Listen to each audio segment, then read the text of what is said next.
We've been taught to worship the Constitution as the safeguard of liberty. Instead, it is a Trojan horse intended to allow the elite to usurp the sovereignty of the people. In 1781, the states bound themselves under the Articles of Confederation, a perpetual union where sovereignty rested with the states. The Articles made Congress weak by design, because the people had just fought a war against centralized empire. But by 1787, wealthy elites feared the strength of the people. James Madison noted that if the majority united in a common cause, it would threaten the aristocracy, so the Articles had to be replaced. The Constitutional Convention's proceedings were held in secrecy. Ratification came not by popular vote, but by state conventions carefully controlled. This was no accident. Article 13 of the Articles of Confederation required unanimous approval of state legislatures for alteration. That never happened. By every measure, the Constitution was born illegally. Still, its genius lay in patience. The Constitution's checks and balances were a mirage. The judiciary, undefined in scope, was the back door. George Mason warned, "The judiciary will absorb and destroy the judiciaries of the several states." Patrick Henry declared, "It will swallow up all power and annihilate the independence of the states." They were right. Article 1, Section 8 gave Congress power over interstate commerce. Article 4, Section 3 extended control to all federal property within state territories. Together with Article 3's vague judiciary, the Constitution left the back door wide open for the final piece. In 1868, the 14th Amendment created a new class of federal citizen, subject to the jurisdiction of Washington, no longer sovereign freemen. Court rulings admitted this citizenship was voluntary, but it became presumed for all. The states were reduced to mere corporate subdivisions of the federal system. By 1933, in the throes of financial crisis, Congress mortgaged the estates of the people to secure federal debt. Americans were reduced to trustees in a federal trust, chattel property administered for the benefit of creditors. From that point, the system metastasized. Every action of life was redefined as interstate commerce and brought under federal regulation. By the 21st century, technology finished what the framers began: mass surveillance, AI monitoring, and the coming digital currency, a total jurisdiction over the people. The Republic did not die in our time. It died the moment the Constitution was born. Our task now is not to defend it, but to reclaim the sovereignty it stole. All right. Greetings, everyone. Hey, look, StreamYard's got me over on the side of the dang panel again. It's definitely worth the money they charge, let me tell you what. Yeah, so that's what we're going to be going over today, the illegitimacy of the Constitution, but not so much the history of it. Of course, we're going to cover that to a certain extent. More so the fact that it's doing exactly what it was designed to do. So people go, oh, what Trump's doing is unconstitutional. It's not right, but I say that it's constitutional, and that's not a defense. In fact, it's an indictment of the Constitution. Okay, and that means that the Constitution was intended the entire time to turn the corporate United States into a king, essentially, right? It was to usurp the sovereignty of the people and give that power to the corporations, right? And therefore, you can have Donald Trump's, Joe Biden's, George Bush's, Barack Obama's, whoever, whatever. They play musical chairs. They're all part of the same bloodlines, and they can be king. What they've done to you is reduced you to chattel property of your own estate. And now you're like a battery that they plug into a corporate machine. Okay. Well, you were. Now that they have AI, they'll be soon to replace you. But before I get into that, let me say hi to those of you that are in the chat already. I've got, we got Mojo Shop and Pat. Good to see you guys. We got Hold the Line, which is Eddie. Good to see you, man. We got FE Nation. Let's see here. Did I miss LJ? Good to see you. Theo. Who else we got? I think that's everybody. Jim, good to see you, man. Good to see you. And then, of course, backstage, I got my my dad, Sovereign Soul, Unchained Mind. How are you doing? Peace. Let me see if I can fix this dang screen real quick. There we go. There it is. No idea why StreamYard thinks that it's cool to do that, but whatever. You said you've been having some issues with it as well, huh? Not StreamYard, it was YouTube. Oh, yeah, well, that's not surprising. But we got it worked out. YouTube despises us, more than likely. So, yeah, we've got a lot of... I'm only like 3 subscribers away from 3,000 now. They probably can't stand that. I can guarantee you that. That's why they take pot shots at you all the time over dumb shit. That's all right. So we've got some crazy stuff going on. We've got, obviously, Donald Trump's talking about sending the military into more cities, of course. Chicago, Detroit, well, a bunch of them. I don't know the whole list, but a bunch of inner cities, right? And people go, oh, no, that's unconstitutional. Actually, that's exactly what the Constitution was intended to do, right? So you'll notice right after the Constitution was ratified, immediately George Washington used his newfound imperial power to squash a tax rebellion, right? Over a whiskey tax. You know what I'm talking about? Yep. Shays Rebellion. Yeah. Immediate. Whiskey Rebellion? Yep, the Whiskey Rebellion, yep. So you know who headed up and helped defeat that, crush that rebellion, right? Who's that? A guy named Light Horse Harry Lee. Oh yeah, I did know that. That was, and his son was, and it was Robert Edward Lee, who ended up being the general of the Confederate Army. Yep, that is actually, and see, same bloodlines of people that are all at the tops of the military governments. Just it's a family affair. Ruling you is a family affair for sure. It was part of the aristocracy, you know. Absolutely. Well, and see, in fact, what was it? Lee, he was married to Mary Custis, who was one of George Washington's stepdaughters. Or, you know, that because Washington married Martha and she already had 2 daughters. Right. And her last name was Custis. And that's why it was the Custis Lee Mansion. And as a snub to them, they started burying soldiers on their lawn. And that's how we got Arlington Cemetery. No kidding. I actually didn't know that. But right from the very beginning, see what's interesting about the Constitution. Well, we'll start with the Articles of Confederation. The Articles of Confederation were impenetrable. First and foremost, it didn't create a judiciary for the federal government. Okay, that was entirely left to the states. And that was the primary weapon for which the Constitution was created, to allow the bar pirates, the private guilds of merchant attorneys, to use the judiciary, the centralized judiciary, as a back door to come in and, you know, case after case, slowly, trickle by trickle, bring the states into alignment under the federal corporation. And then, of course, usurp the sovereignty ultimately. So what's interesting about this is you'll notice a little back and forth with the Articles of Confederation. But I see we got a couple super chats here. Let me read what they are. So LJ says, vote SAW for 2028 president. There you go. He says, vote SAW for 2028 president. That's awesome. Well, I'll have one order of business. My first day will be my last day. I'll make an executive order abolishing the federal government and then quit. There you go. Yeah, that's about it. I mean, you know, but then you'd have basically that it wouldn't be that easy. No, you'd have to. I don't know how you do that just as one individual. It's basically going to take all of us. I think Shakespeare said it the best. He said, first kill all the lawyers. Well, let's be careful with that. But that's a line from Shakespeare. We're showing culture here. Oh, I see. It was just history. I got you. Yeah. Yes. There's a little historical reference. I get it. And then Hold the Line says, he says, oh, Ryan for Attorney General. Well, I appreciate both you guys. Thank you.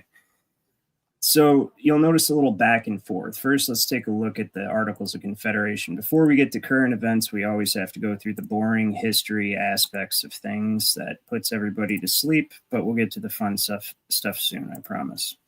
So what's interesting about this is it starts right off, the Articles of Confederation. Let's go to the top here.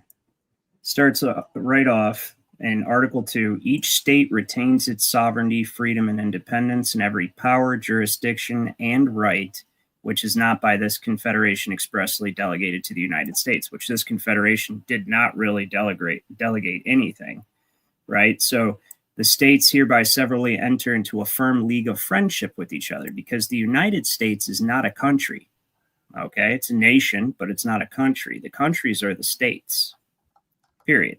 It's very important to understand. And this is just a firm league of friendship with each other. That's it. Not actually bound to each other beyond this whatsoever. None of them have jurisdiction within each other's boundaries, and damn sure the United States didn't have jurisdiction in Congress assembled within any of the states. So this is an interesting thing, right? Especially in light of all the immigration stuff that's going on, right? Well, funny thing about that, I don't want to get to current events too quickly, but you'll notice that the deportations, the people demanded deportations. And boy, did Daddy Trump deliver, right? Because that's what he's supposed to be. He's supposed to be daddy government, taking care of the little infants. And he delivered, and he was deporting the shit out of people till the wealthy people started crying about losing all their labor. Look how quickly that shifted around. So who does he really serve? He always serves the wealthy people. See, here's the thing about it is you've got two factions that are at war with each other, but they're both working for towards the same end, which is a worldwide trust indenture under the Pope. It's the realization of unum sanctum from 1302, right? All mankind must be subject to the Roman pontiff for salvation. Okay. Well, the two factions that are warring with each other aren't warring to save you. There's no white hats and black hats. No, there's red hats and blue hats. That's it, right? And they switch. It doesn't even matter. They both got red and blue in each other's. And so, well, it's all just small hats. Well, there you go. Yeah, the ancient Babylonian cult. But ultimately, what it boils down to is just like in World War II. How many people here know that? Just post World War II, there was an attempt to stage a coup against President Franklin Delano Roosevelt, and this was done by openly fascist people who liked what Nazi Germany had been doing, and they wanted to bring that similar corporate governance over here. See, fascism and communism are basically the same thing, except in fascism, the corporations tend to bankroll the government and are above the government, whereas in communism, the government is above the corporations. But both are corporate public mergers every single time. And that's why wealthy people always want one or the other. Well, they want one or the other still. And that's what the war is against. Between, are we going to have communism, or are we going to have fascism? Are we going to have like a big state, a big welfare state, basically, where the government controls all the property and labor? Or are we going to have a big corporate oligarchy where the government controls all the property and labor? Which one are we going to have? So, just like right after World War II, they went to, or during this time after World War II, they went to General Smedley Butler and they said, hey, man, he was this big war hero. He's the one who wrote War is a Racket, about how he was basically a mafia-style enforcer for the big corporations in the United States. That's what he did most of his career, because that's all our wars are really about anyway, right? Serving the wealthy merchants. And so they came to him and they said, hey, we want you to stage a coup. All the veterans from the war, they'll follow you and they'll do whatever you say. They're really the only people we're worried about, right? And so if you stage this coup, we'll put you in as the new leader, and then we can have this fascist style situation. This is a true story. It was leaked in the newspaper and everything. And General Smedley Butler had a conscience, and he says, okay, he pretended to go along with it. Then he went to FDR and he said, hey, these guys are trying to do this. Well, these people, including JP Morgan or the Morgan family and all those people, were people that were behind it. I don't think JP was alive at the time, but the Morgans were definitely behind it. The Warburgs, the Schiffs, all the same players. And these people were so powerful that that when FDR learned what had happened, he knew that his only hope for survival, which he's a piece of shit, so I'm not defending him, but his only hope for survival was to leak the story to the press and create so much publicity around it that it couldn't happen. And that's exactly what he did. And it became so high profile that they had to abandon the plan. However, nobody went to jail. This really happened. It's recorded history. Nobody went to jail. Nobody got in trouble because these people are above the law. So I just wanted to take a little sidestep into that. You know about that story, I'm sure, right, Dad? It's the same shit that's going on now. Exactly. You know, nobody's going to get in any trouble. You know, and I'll tell you what, when it comes down to this thing about sending these federal troops in and shit, listen, this is a smokescreen. This is some kind of a smokescreen. You know, did you know that Louisiana has its murder rate is nearly 3 times higher than California's? I did, yeah. And not sending nobody down there, though. No. Just blue states. Just blue states and blue cities. Well, it's about redistrict. It's about political power. That's all it ever is. It's not actually about cleaning up crime or anything like that. It's about the one faction, one of the two factions we were just talking about is now has the power again. And so they're going to go ahead and try. And we're right at the finish line here of what they've been trying to set up. So that's also a big part of this whole plan to get boots on the ground in the cities and everything like that. They're getting ready to do a major economic shift with the currency, which is going to displace a lot of people. Right. And so they're setting the stage for that. And they're going to shift you over to a digital currency in freedom cities. Right. With AI governance and tracking. So they're trying to get the entire stage set for that whole situation. But we'll get into that stuff in just a little bit. So let's go into the impenetrability of this. Right. So this is interesting in light of the immigration stuff that's going on. Right. This is what was in the original Articles of Confederation. It says that where is it? The free inhabitants of each of these states, paupers, vagabonds, and fugitives from justice accepted, right? So paupers come under administration. So do vagabonds, right? That's why they want to be able to capitalize on the dregs of society. They always have. That's why administration exists. That's what they got you under right now. You're a pauper because you have no money, just debt.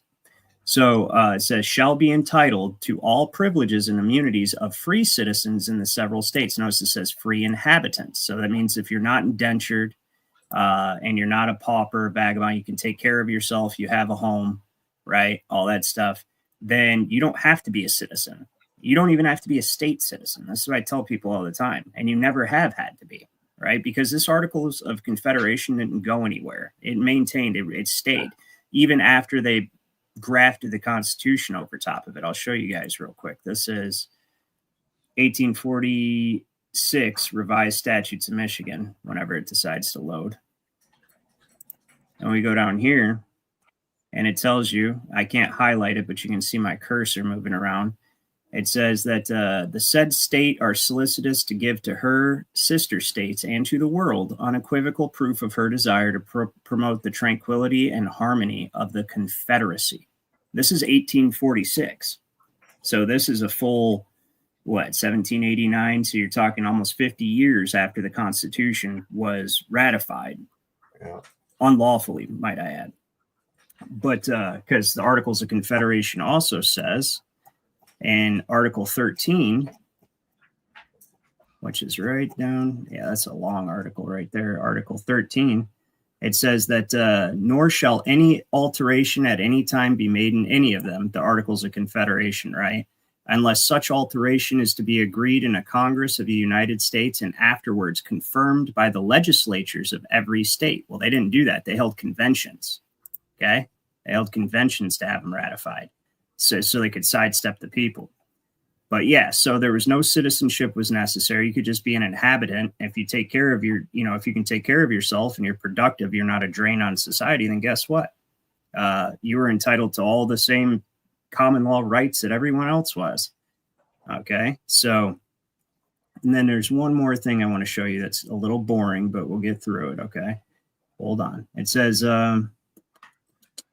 it's right here. I believe it's, so no state shall be represented in Congress by less than 2, no more than 7 members. Now, there wasn't a split into Senate and representatives, okay? Just delegates. That's it.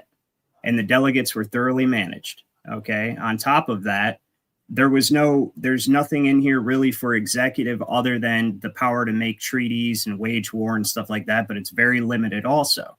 And then There is no judiciary in here. All the judiciary was left to the states individually. And that was the biggest trick with the Constitution, was creating the Supreme Court, because like Lysander Spooner said, either the Constitution has allowed for the government that we have today or failed to prevent it. Either way, it's unfit to exist. Well, it's actually allowed. It's the former. It's not that it failed to prevent it. It was the entire purpose behind it in the first place. And I'm going to show you guys some quotes here shortly about the Constitution that some of the founders that actually had sense had said about it. But anyways, it says, so no less than 2, no more than 7. No person shall be capable of being a delegate for more than 3 years in any term of 6 years. Okay, so that means so out of 3 years, they have to swap out with somebody else in a term of 6. Okay, so nor shall any person being a delegate be capable of holding any office under the United States for which he or another for his benefit receives any salary, fees, or emolument of any kind. So boom, there'd be no lobbyist, right? There'd be nothing that we have today. There'd be no bar members being the Congress, right? Which a lot of them, if not most of them are, right? There'd be none of that. And on top of that, this later became the 13th Amendment, the original 13th Amendment, but they obviously got rid of that because that threw a wrench in their plans. They needed the bar pirates to have control of the judiciary that they created with the Constitution. So, and you could also recall later in here, you could also recall your delegate if they weren't doing what the state wanted them to do. They could recall them, fire them, and replace them. There was no lifetime corpses, right? Corpses just haunting the halls of Congress. It couldn't be a retirement home under this. No vessels of war shall be kept in time of peace by any state, except such number only as shall be deemed necessary by the United States and Congress assembled for the defense of the state, right? And then the militaries, you'll notice this. It says, let's see, nor shall any body of forces be kept up by any state in time of peace, except such number only as in the judgment of the United States and Congress assembled. And very few people know this, but like Michigan and Ohio went to war. So this whole United States, a country, and the United States being in charge of the military and all that stuff, like it just being a United States military, is all a product of the 14th Amendment and the corporatization of our original republic, because each state is supposed to conscript its military and each state is supposed to manage the military, right? And so, and maintain it, right? And you're not supposed to just have a massive standing military at all times, right? We do that because we pick on everybody around the world and pillage their countries. And if we didn't have a massive standing military, there'd be a lot of people who want to take a pot shot at us. So you should think about that too. So that's an interesting thing. And then, so pretty much when land forces are raised by any state for the common defense, so on and so forth. So I'm not going to bore you guys too much more with this, but this was impenetrable. This couldn't stand. This eliminated bar pirates. This eliminated a strong central government. Could never happen. The states had too much independence. It just on and on and on. Alexander Hamilton, basically, once they got it ratified, told George Washington, like, we almost missed a golden opportunity to save the American empire, is what he called it, from disunification and anarchy. Like, whatever, dude. So now let's see what some of the founders had to say about this, right? So Thomas Jefferson, in a letter to Abigail Adams, said, the Constitution meant that its coordinate branches should be checks on each other, but the opinion which gives to the judges the right to decide what laws are constitutional and what not only for themselves in their own sphere of action, but for the legislative and executive also in their spheres, would make the judiciary a despotic branch, right? And let's see here. Some of these are all basically talking about the judiciary. To consider the judges as ultimate arbiters of all constitutional questions is a very dangerous doctrine. Indeed, and one which would place us under the despotism of an oligarchy. That's all you need to know about that. And look, and so if you have a conversation with any bar pirate, they're like, well, no court's ever held that. No court's ever affirmed that. Well, no shit, because they're all part of the same private merchants guild of attorneys controlled by the Inns of Court out of the Sovereign District of London. So no shit, which is controlled by Rome. Yeah, they're not going to. They're not ever going to, they have always, it's not that they, when they ruled on cases, that they were on the wrong side of history. It's that they intentionally were created to subvert the liberty of the people. The same year, where is it at? Right here. The same year that the Bill of Rights was amended to the Constitution, which it had to be amended because Thomas Jefferson and Patrick Henry and Thomas Paine went around and told the people, if you don't have a Bill of Rights amended to this, then you just fought that war for no reason. The Bill of Rights had to be amended to it, and that happened in 1789, the same year they actually put the Supreme Court together for the specific purpose of being able to interpret their way around those amendments, and then also to bring the states in line with the federal government. For instance, in Chisholm v. Georgia, which is, I think I have right here, 1793, it established that the states could be sued in federal court by citizens of other states, which led to the adoption of the 11th Amendment. Whereas under the Articles of Confederation, these states settled disputes on their own, right? Or unless they wanted to petition to the United States and Congress assembled. Here, it made it automatically mandatory that the United States became the supreme arbiter between all of the states, which this is all steps towards eroding your sovereignty, obviously, right? So the Bill of Rights, I'm of the opinion the Bill of Rights is the exact reason why they needed the Civil War and the 14th Amendment, because they had to create a subclass of citizen that the Bill of Rights didn't apply to. And you say, oh, well, the Bill of Rights apply to United States citizens. Do they, though? Do they? Because I don't think they do, right? We've got this case right here. Where is it at? Is it Baron X Tillman? No, it's this one over here, I think. One of these, I just had it up. Established by the people, Baltimore, the city, the injury. No. Where the hell is this case? Forgive me, I had it up just as, there it is. The privileges and immunities of the citizens of the United States do not necessarily include all the rights protected by the first 8 amendments to the federal Constitution against the powers of the federal government. What? Read that again. The privileges and immunities of the citizens of the United States do not necessarily include all the rights protected by the first 8 amendments to the federal Constitution against the powers of the federal government. Yeah, those are for the people of the states, not for the United States public chattel created by the 14th Amendment. And so just a little bit more boring history before we go through this, but this one will be a little bit more entertaining, and then we'll talk about the stuff that's going on today in light of but this right here, let me pull up, I got to stop sharing the screen real quick, and we'll go to, this is cool. Gino sent me, subscriber, he sends me a lot of good videos, and Gino sent me this one that I want to share with you guys. It's a great way to sum up what the 14th Amendment is, as if I haven't proven it to you guys many times already, but this was just a really good way to put it. And so, no, I don't. That's not the one I clicked. Okay. It's right here. All right, open link in new tab. Oops. And then we'll close this one. All right. I hate how these reels, you have to start them over. It's kind of irritating, but you guys will appreciate this. It's cool. I think you will too, Dad. This is a good way to actually put the 14th Amendment in a simple and digestible, easy to understand way of what it is. Okay, I'm going to restart it.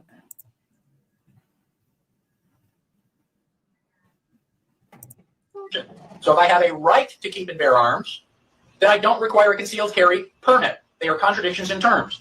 Did George Washington and Thomas Jefferson have gun permits? No, it was ridiculous.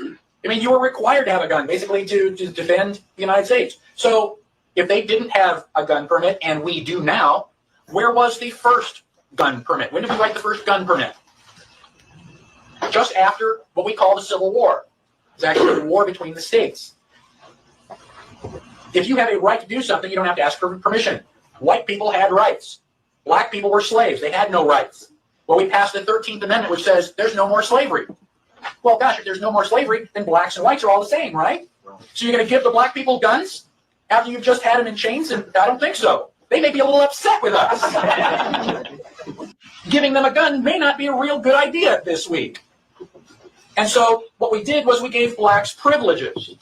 Okay? Well, this guy's not going to be really angry with it. We'll let him do it, but not this guy over here, because I can still see in his eyes. He's angry. So blacks were given privileges with the 14th Amendment. How about a marriage license? Did Thomas Jefferson and George Washington have a marriage license? No. Today, just about everybody has one. Where was the first marriage license? Right after the Civil War. Yep. If two white people want to get married and have children, they have a right to do that. They can do anything they want. With the right to do something, I don't require permission. So if I have a right to keep and bear arms, then I don't require a concealed carry permit. They are contradictions in terms. Did George Washington and Thomas Jefferson have gun permits? No, it was ridiculous. I mean, you were required to have a gun, basically, to defend the United States. So if they didn't have a gun permit, and we do now, where was the first gun permit? When did we write the first gun permit? Just after what we call the Civil War. It's actually the war between the states. If you have a right to do something, you don't have to ask for permission. White people had rights. Black people were slaves. They had no rights. Well, we passed the 13th Amendment, which says there's no more slavery. Well, gosh, if there's no more slavery, then blacks and whites are all the same, right? So you can give the black people guns after you've just had them in chains? And I don't think so. They may be a little upset with us. So, yeah, apparently that's just replaying around, but that was a very good way to put it. Let me say hi to Sketches, Joyce, anyone else I may have missed while I was pontificating and rambling on, as I am known to do. But yeah, the 14th Amendment, and that's exactly why Andrew Johnson, when he vetoed both the Civil Rights Act and the 14th Amendment, he said this is unnecessary. This purports to confer upon Congress the ability to grant citizenship, but that right belongs exclusively to the states, okay? And it's not necessary because in time, the blacks have just become free, is what he says. And I've got the veto messages in my library. He says, the blacks have just become free. In time, they can learn how to be independent. That the real reason, that's a good point that he brings up, and that's probably true to a certain degree, but the real reason that they could not be the same as free inhabitants and state citizens is because they were dependent. They did not know how to yet take care of themselves. They had just had, food, clothing, and shelter and labor provided for them. And now they have no land. They have nothing of their own. So they would immediately come under administration anyways. So the federal corporation capitalized on this and made a federal class of chattel property. So they went from being private property to public property. But also what he said in that video was accurate as well. And I'm of the opinion the entire reason the 14th Amendment and the entire reason for the Civil War was because the Bill of Rights had gotten amended to the Constitution. They never intended for us to have that Bill of Rights. And the first, second, fourth, fifth, sixth, eighth amendments and the 10th amendments have all been pretty much the entire Bill of Rights. The first 10 amendments have been a huge stumbling block for the New World Order ever since they were amended to the Constitution. And so it required the creation of a new subclass of citizen within the states under federal administration that would allow them to subvert those constitutional liberties, as we just read a moment ago, where I said that the rights of the citizens of the United States do not necessarily include those in the first 8 amendments of the Constitution. I'll show that one more time just in case anybody didn't see that.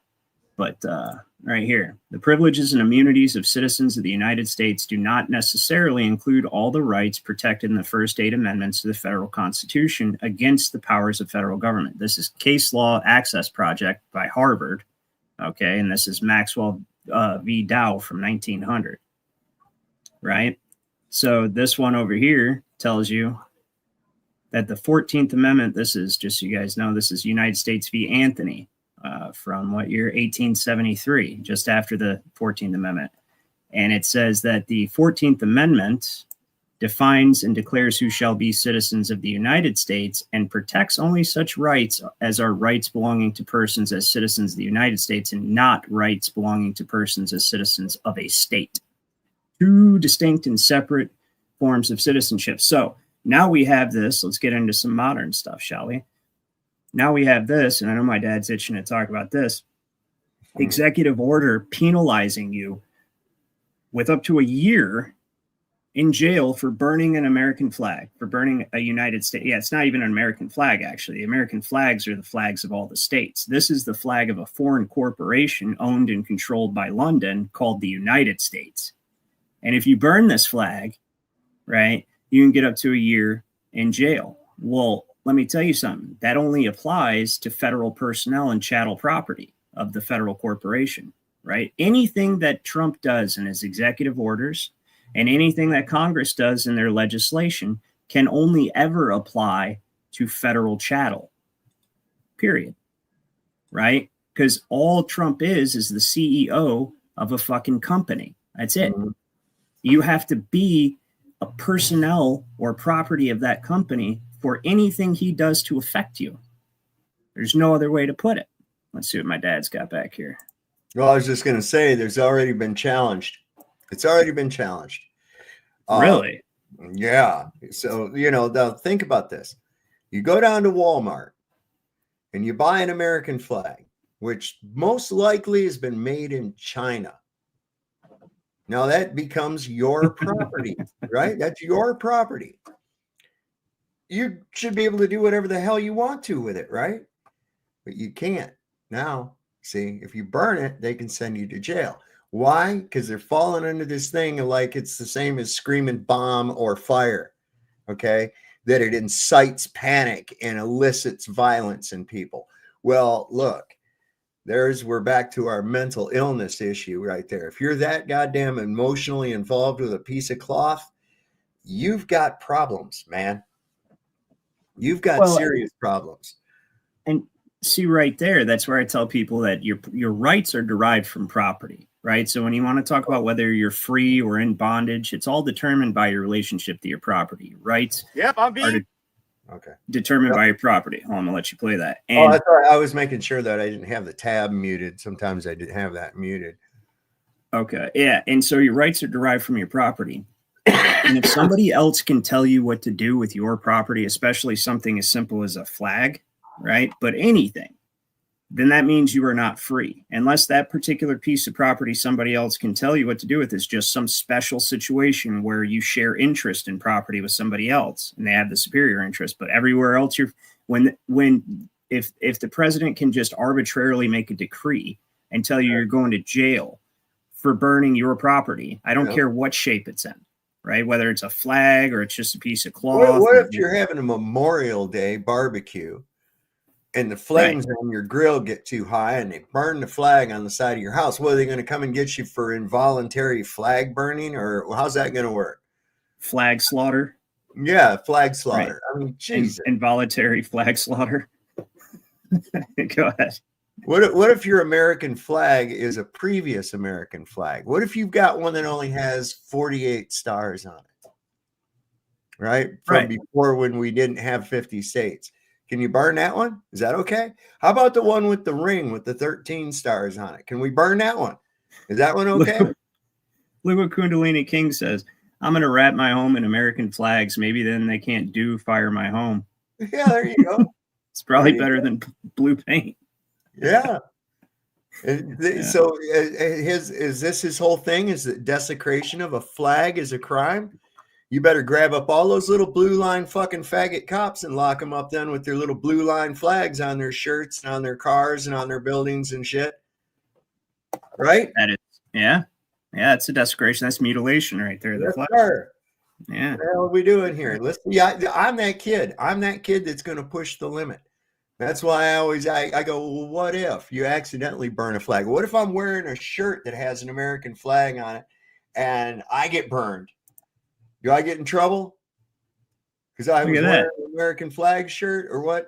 Maybe I got a patch on my jeans on the back pocket. Oh, that's disgraceful. It's on your ass. That's showing disrespect to See how stupid this is when you start deifying objects? It's like these fucking Christians in their idolization of a cross. What's this thing about idolatry and the graven images? What the fuck are you doing? Well, look, Pat actually brought up a good point I didn't even think about. Is that the flag code says that we're supposed to burn old flags. So, And but I what guess determines old? You know, hey, I've had this flag for an hour. This thing is old. I'm going to burn well, it. shit, you might not want to risk it now. I'm just kidding. Do whatever you Yeah. want. But Well, yeah. this guy did it. Listen here, this guy did it. Yep, I'm being detained because I expressed my First Amendment right to burn the United States flag in public, not causing harm or causing any danger to any citizens or personnel in the area. Do this for every single one of you American citizens. We burn this flag in protest to that president who feels that it's his right to do whatever he wants, make whatever law he wants, regardless if it's legal or illegal. It is our First Amendment right to burn this flag, regardless of what the president says.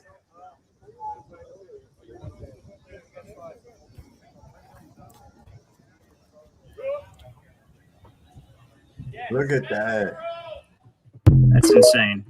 Well, and that's curious because Yep, I'm being detained because I wonder, let's see, burning. I'm looking up the exact executive order right now for burning flags, right? And of course, everybody thinks they're being patriotic and supporting us. Like, oh, damn straight, we won't. You know, you shouldn't burn flag of America, right? But here's the thing: if they actually knew what the fuck that flag was, the East India Trading Company flag, the flag of a foreign corporation that has territorially occupied your homeland, whatever state you're in, or hell, even if you're in another country, probably occupied it at some point. And, you know, they wouldn't be so ignorant about it. At least I'd hope they wouldn't, right? But I wonder if it says public. So I've got this thing up and I want to search it, Control F, right? Search it real quick and see if it says public, right? So no, it doesn't matter if it. So is it burning the flag in public? Is that because that's going to be a big difference? If they're trying to tell you you can't burn the flag on your own property, that's an egregious violation of your common law right to property. Fuck what country it is. Or you have it up, the prosecuting burning of the American flag. Is that what that yep. is? Yeah. Okay. Right here. Yeah.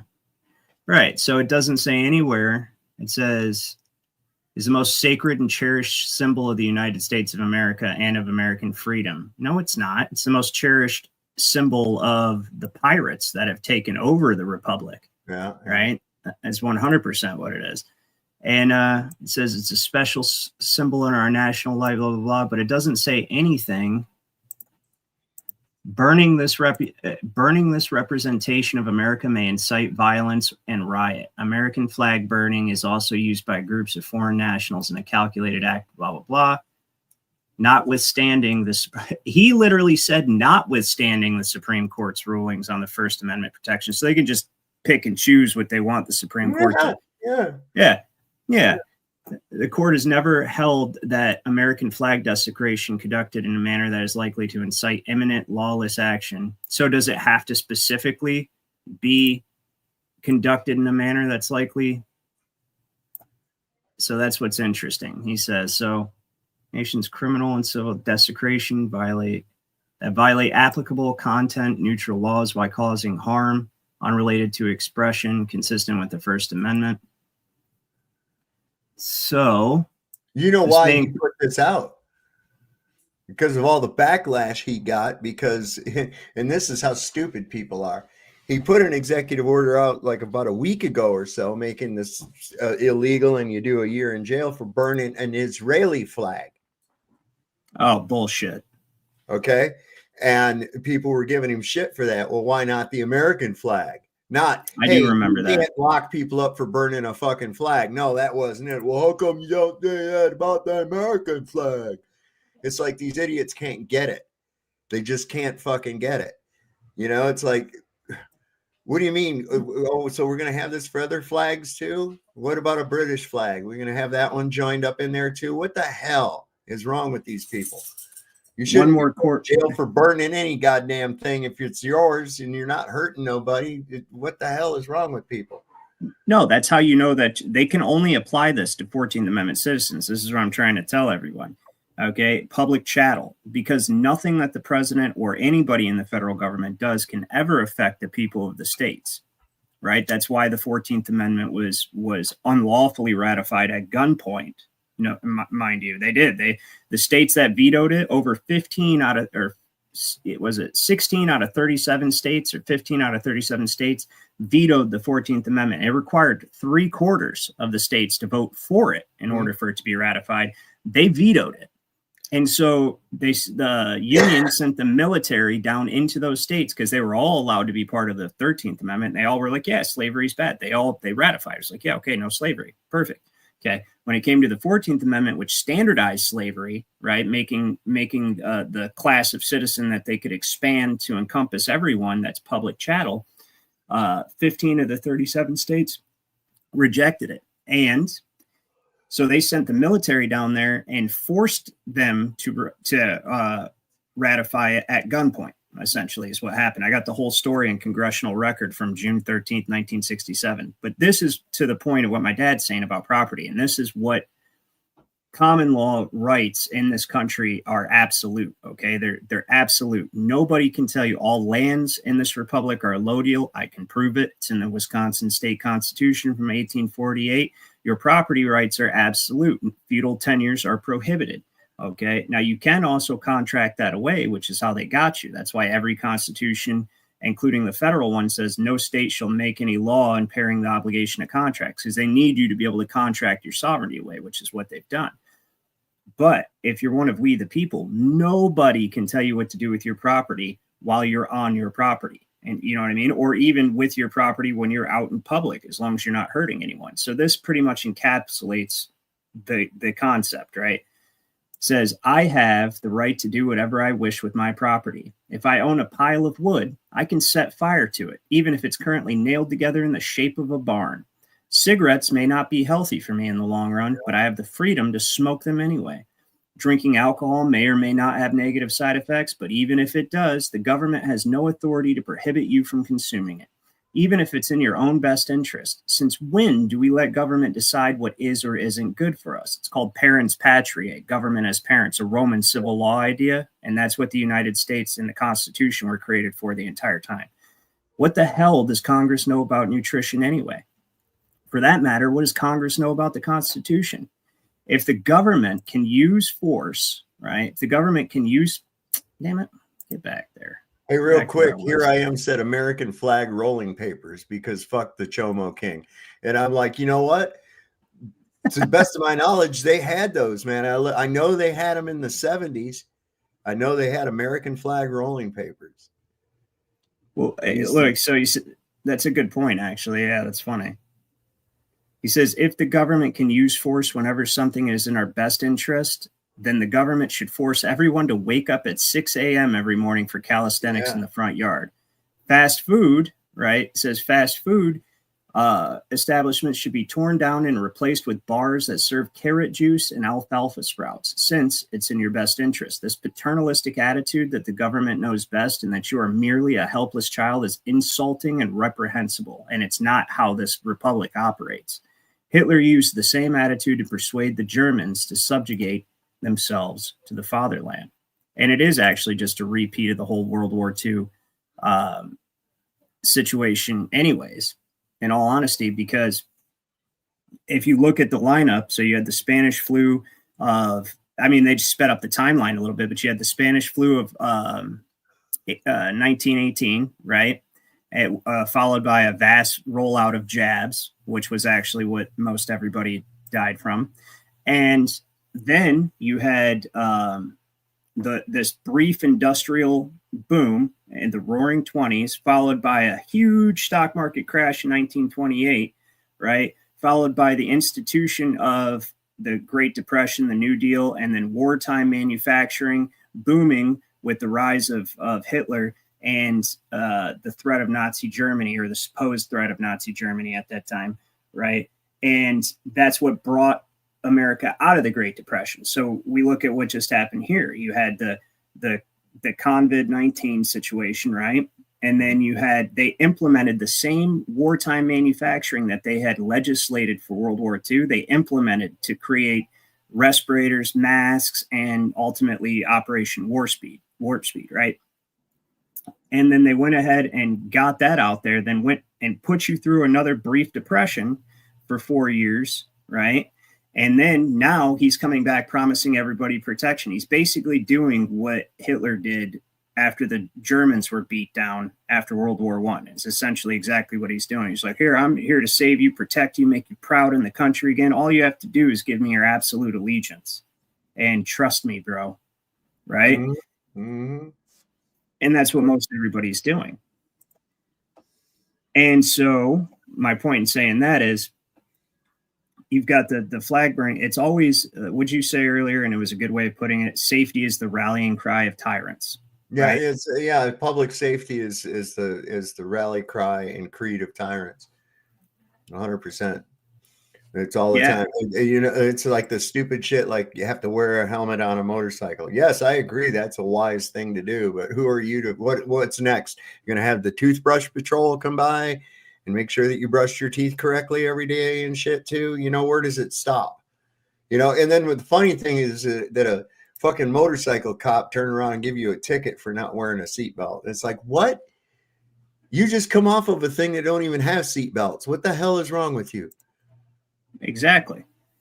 Well, it's the ultimate logical end of a welfare state run off the rails, because that's the whole concept behind the welfare state, which you all had to join up as part of this membership corporation, this unincorporated banking association that is the 14th Amendment under the Federal Reserve Scheme. And I know that probably is confusing to a lot of people, but at law, that's actually what it is. Everybody's engaged in a common enterprise of not demanding debts from one another, and outside the Constitution, Article 1, Section 10, using debt securities as currency. So you have created a implied trust outside of the Constitution existing parallel to the Constitution, which the Constitution is a piece of shit document anyway. But now that was what it was designed for, to leave a door open to take you out of it and bring you into this parallel system. And now, once you're part of this membership corporation, everybody's estate's held in trust for the beneficiary. The beneficiary is the corporation itself. That's communism.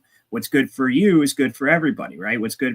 So it allows the government ultimate control over all property and labor, just like communism, and then to be able to take at gunpoint from one person and give to another, which allows them to socially engineer society, right? By massively increasing the population via the welfare state. You're going to pay women thousands of dollars to kick the man out of the house and have kids with however many different men they possibly can, because the government's just going to pay all these benefits, all this welfare, boom, boom, boom. And where are they getting the welfare? They're taking it from your sweat equity at gunpoint. My reason in saying that is what my dad said. Great idea to wear a helmet, right? Should not ever force somebody you cannot regulate how somebody uses their property unless they're under administration. That's a simple fact at law. That's what law is, right? Same thing here.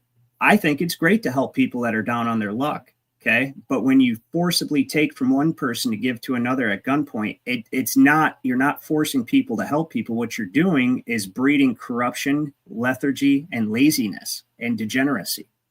And on top of that, you're robbing people. There's no other way to look at it. Okay. So that's this little wear your seatbelt. You must have insurance, infant. You must not do drugs, infant. This is the ultimate extension of a welfare state. They brought you under communism, but they never called it that.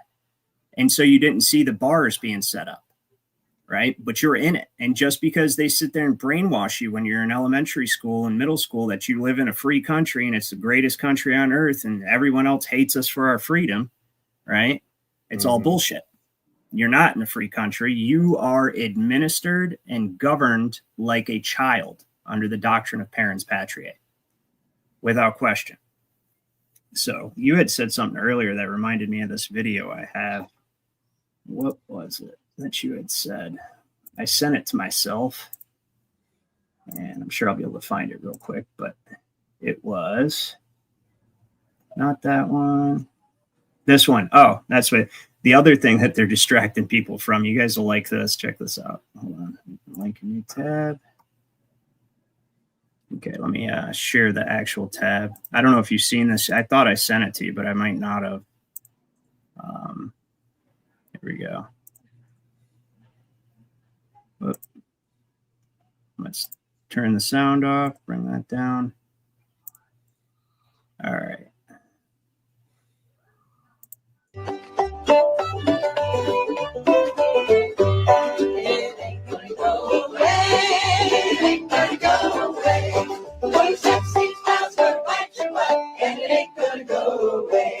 You're in good company in that book in a sleazy kind of way. You don't want us to have a look on a presidential day. It ain't gonna go away. It ain't gonna go away. Those sexy clowns gonna bite your butt, and it ain't gonna go away.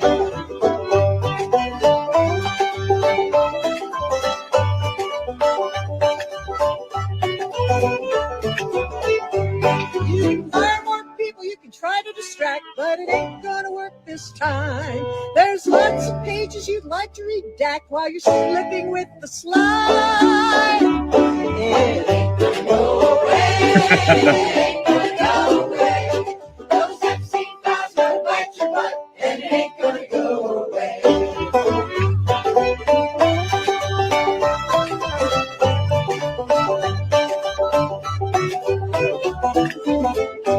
You can go to Scotland, you can go play golf, you can go to war today. You can point your finger at everyone else, but it ain't gonna go away. You guys get the idea. That's just pretty funny. Dude, I fully expect that guy to come out and start fucking tap dancing and shit with a cane and stuff next, you know? I mean, he's trying everything in his power to distract people away from that, and it's not working, man. We started laughing the other night because I was just like, as soon as I thought of that, I expected him to come out and start tap dancing. And I thought of that little frog on the Bugs Bunny where that construction worker finds that frog in the box. He opens it up. The little frog comes out with a top hat, goes, hello, my baby. Hello, my baby. Right? And I was like, yeah, that's what he's doing, man. It's everything. Hey, look, we're going to have some war over here. Look at this great shit we're doing here. We're going to round up homeless people. And oh, man. He's trying everything in the world. Next, watch, I'm going to pull a rabbit out of my hat, you know? Yeah, cool. Pull the Epstein files out next. They won't quit, you know? Well, see, and even I think, and I do agree with you on that, but I think even the Epstein, I think it's layer after layer after layer of distraction from the one thing that they're not talking about, that nobody's talking about. In fact, the only things you see on it, on X or anywhere else, are positive things about XRP, which I got to be honest, I've invested some in it because I did a while back before I actually really even, somebody put me up on it. Hey, XRP is going to do good. And then I did some research into it after I invested into it. And I found out what it is. It's a private, but it's the only system of cryptocurrency, the only platform, Ripple, where the blockchain is entirely private and unhackable. Okay. And this is so that they can move their security schemes away from the central banks, which has already gotten too much attention. They've served their purpose. They've indentured the nations. And now it's time to move to a digital currency while giving people the illusion of privacy and freedom. But in reality, they're still going to keep you indentured. Okay. What do I mean by indentured? If you're new to this channel, let me give you a brief explanation.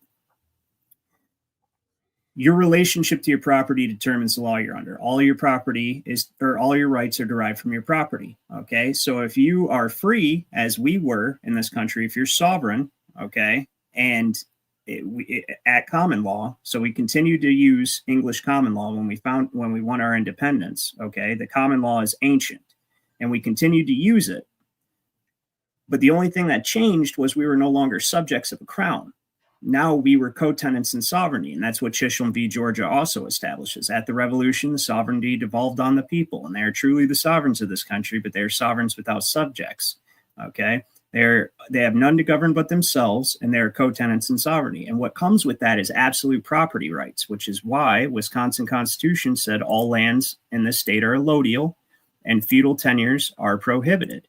All right, which I actually have that because I always bring the receipts for you guys, and we're just going to look at it for 2 seconds. I won't go into it too much. As soon as there it is. Article 1, Section 14, all lands within the state are declared to be allodial, which means absolute ownership. No landlord, nobody above you to tell you how to use it, to keep your grass cut, that you have to get a permit to build an addition on your house, or none of that shit. That's all dead, right? And feudal tenures are prohibited, which means they were not allowed to establish this against the people. So what they do, they emptied the country, right, lawfully. As far as the law is concerned, this is one big empty republic, and pulled everybody into a trust indenture known as the 14th Amendment, then mortgaged you to a central banking cartel, and then allowed administrative agencies to set up shop and regulate the use of your property, since it's all held in trust as collateral for the debt. Now they can regulate the use of your property and then fine and fee you for the use of it and fine and fee you for the misuse of it. Okay. So just so we're clear, I always prove it. It tells you right here, the money will be worth 100 cents on the dollar because it's backed by the credit of the nation. It represents a mortgage on all the homes and all the other property of all the people in the nation. They mortgage your property rights. Now, every time you purchase a piece of registrable property, whether it be an automobile, land, boat, doesn't matter, it has to be tied to that account number that they created under the Social Security Act, so that officers, road pirates, can come up behind you. And if you're not using the property the way these administrative agencies told you to, because it's not yours, you just hold it in trust because it's all collateral now. This is how they institute communism. In every country, this is how they do it. That's why Karl Marx said a central bank is essential for communism to be established. You have to indenture the people to debt, and then the government can regulate property. But until then, if you are one of we the people and you have absolute ownership of your property, nobody can tell you what to do with your property.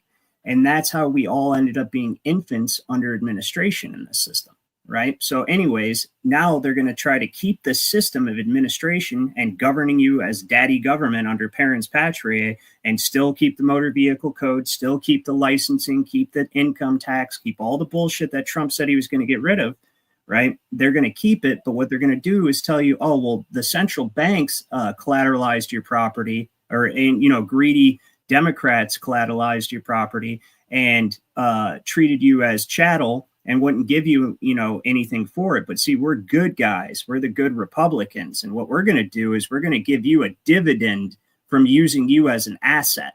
So they're still going to keep you collateralized as an asset, which means you're under regulation. All your property is still collateralized as an asset, and therefore you're regulated. But now they're going to give you a slice of it. And it's called the Treasury dividend dollar.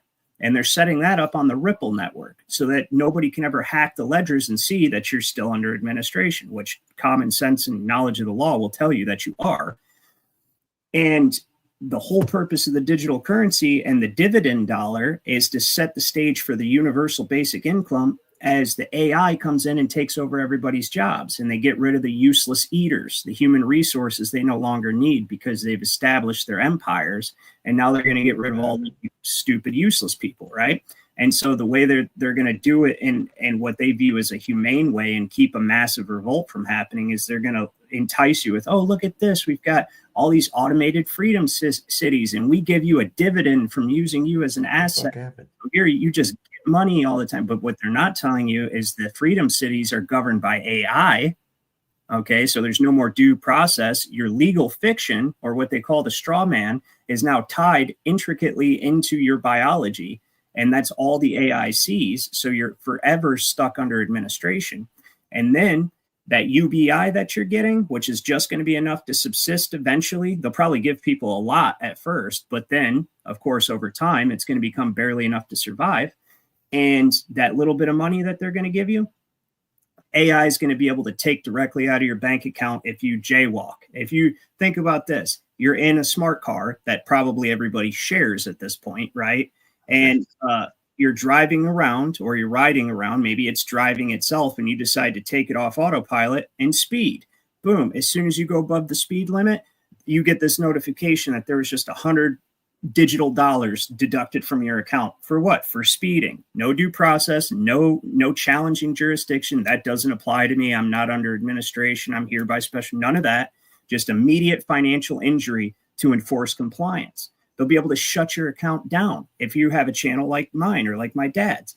and you're out here saying this stuff, and next thing you know, you get a notification, your digital dollar, you're restricted access to your digital dollars.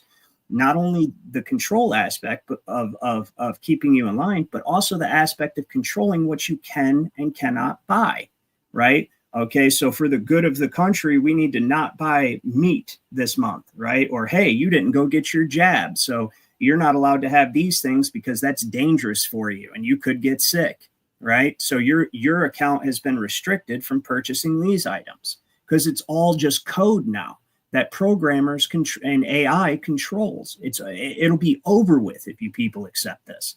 And it's just a trick. They're bringing in Trump, who's related to Charlemagne, which was the first Holy Roman Emperor, the first merger of church and state, and they bring him in to finalize it. He's finalizing it, okay? And he's supposed to be like some big hero, right? But really, that golden age that he's talking about bringing in is the golden age of Saturn. It's the golden age of the aristocracy, right? Where they can finally not have to worry about being overthrown because they're going to get rid of most of the pesky rabble, right? The useless eaters. And the ones that remain are going to be kept in line with artificial intelligence and digital currency. That's how it's going to work. So I've got something interesting. You got anything? What if they was to have a thing set up that all your cars are set up where, because now they're all Wi-Fi connected. All your car is a Wi-Fi node. That's what I'm saying. Yeah. So it's all going to be. So what if you had it? They wouldn't even have to bother with any of that. Just have the speed on the cars be governed by sign-based sensors. Like if the thing says 55, you won't let your car go any faster than 55 mile an hour. You know, or you go by one when it says 70, then it'll govern, like a cruise control, be able to be that 70 is the fastest that your car will go. Governor kicks in at 70 miles an hour. Absolutely. No, the universe, they'll do it. Watch. No, they already are planning on it. Why do you think they want everybody to be in smart cars? They just can't get everybody on board with an electric vehicle. That's their only problem. That's one of their biggest problems. You got Google car, take me to the grocery store. No, locking doors, taking you to jail. It's like, what? Wait, fuck you, stop. No, absolutely. And that's exactly what hey, you have a warrant. As soon as you get in the car, you have a bench warrant for an unpaid ticket, taking you straight to jail, right? That type of stuff. It's automated, no due process. And the whole thing is people like me who and people like in the Jurist Society, and you to an extent, you've done this as well, is we can challenge jurisdiction because we know what they're doing and that they cannot do it to the people of the states. We know the difference between a 14th Amendment citizen and a state, one of the people of the states. And we know the system of law they're using, administrative law, which requires you to be under a trust indenture, whether it be because of incompetency, pauperism, infancy, doesn't matter, but they have to take you into that position in order to control your property. Okay. And that's all done by the 14th Amendment, which by its very nature, just like the guy earlier in the video was saying, because it was for the newly freed slaves, is an indentured trust, an indentured trustee in the first place, because they're granted privileges and immunities, but their entire estate and their rights to property are taken under administration in order to grant them the privileges, immunities, and benefits. I'll give you an example. When somebody accepts benefits, it is the inherent right of the person who's giving the benefits to take control of that individual to the degree that they're dependent, right? So if you're entirely dependent, which the 14th Amendment citizen is, and they've been enculturing this dependence by pretending like they're your daddy, which is what we're talking about in general. And people start looking at it like that. But so to the degree that somebody's dependent, that person can take that other person under administration. And the reason being is because they're supplying them with benefits. So they're going to take that person's estate, make them productive, and then, of course, pay themselves out of the productivity, but also give the person a portion of the productivity as well, right? So somebody just sent me this, and I'm curious as to what this is here. So search the... I'm sure he's talking about the big, beautiful bill. So it has to be, let's see if we do this big, and I'll probably end up just checking it out later anyways, but there was a clip I wanted to show you in regards to and you especially, Dad, in regards to the XRP and the Ripple ledger that is interesting. Yeah, I'll look for this later, but this right here I want to show you guys. Well, first, Athles Gutra said, or Gertra, sorry, I know it's butchering that, my bad, says, I don't recall a time when there wasn't an emergency. Well, they always have to keep you in a state of emergency in order to suspend the law of the land to a certain degree, but also to justify extreme measures for your protection. So you look at it like this, the very first real big state of emergency was the Civil War. And Abraham Lincoln declared martial law. And then after that, you had banking crises with the Silver Act. You had World War I, right? World War I, the Spanish flu pandemic, the Great Depression, the Emergency Banking Relief Act, which was a banking emergency, and then so on and so forth. You had Nixon declared emergencies. Every president's declared a state of emergency ever since FDR, actually, and they have to in order to keep all the executive orders in force and to keep that wartime environment that allows them to impose Roman civil law upon the 14th Amendment citizens, right? Because look, that's just an extension of the Lieber Code. The Lieber Code was never lifted. It was never lifted. So Abraham Lincoln issued General War Order Number 1, and then established the Lieber Code, which was martial law. And it said that for that code to be lifted, it had to be done by an act of Congress or by proclamation of the president. Neither thing ever happened. So that's the whole point. And under this wartime situation, they're allowed to keep a standing army, military, right? And they're allowed to, well, militarize all of the government under this standing wartime scenario. That's why, have you noticed how cops, like, okay, so we got a war on crime, then a war on drugs, and with each new war on some inanimate fucking object, A war on terror, the cops become more and more like Ninja Turtles, like fucking SWAT, you know, they're soldiers. Look at, you had Barney Fife, right, with a nightstick, maybe a 38, right, or 32 back in the day. And we went from that to full on body armor, right? Yeah, you got to if you look at older movies from like 30, 40 years ago that depict a dystopian future, you know, they're sci-fi. It's exactly what we've got. The cops in those movies, the future cops in those movies look like cops do today, wearing like they're going to fucking Iraq or some shit. Yep, exactly. And you notice their attitude is more and more, they enculture this militarized attitude amongst the police as well, right? So, and the debt security. So I'll just say it. So Athles says that's when they really started taxing people, as it was only supposed to be for the war effort. It has always been set up. And of course, that's why they engineered the war. The wars are engineered by the bankers who took control of all the developed nations via central banks. And one of the many multifaceted purposes of that war was to justify the income tax that was only ever supposed to apply to corporations and estates, but they were now applying to these estates under administration as a corporate enfranchisement, the 14th Amendment citizen. And so people didn't question it as they started getting money taken right out of their paycheck, right? They was, oh, it's for the war effort. Well, then they just didn't fucking stop doing it. And they increased it. Right? They increased, and then you got property tax on your chattel property, like your car. In some states, like my dad, you got inspections and licensing and registration. All of this is tied to the central bank and the trust indenture. This is all part of your property being held in collateral or held in trust as collateral for the public debt.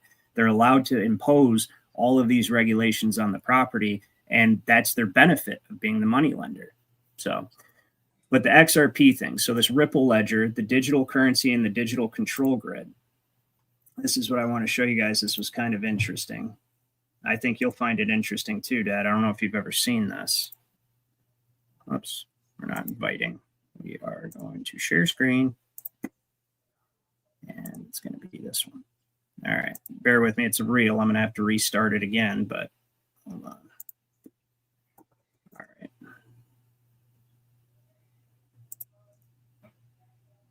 And this relates directly to the XRP. In the movie The Matrix, Terminator. Crypto was in The Matrix. Really? Yes. In the movie The Matrix, Neo, when he's getting interrogated by Agent Smith. If you look on the building where he works, there's a logo on the building. What is that logo? It's an X, but it's not just a regular X.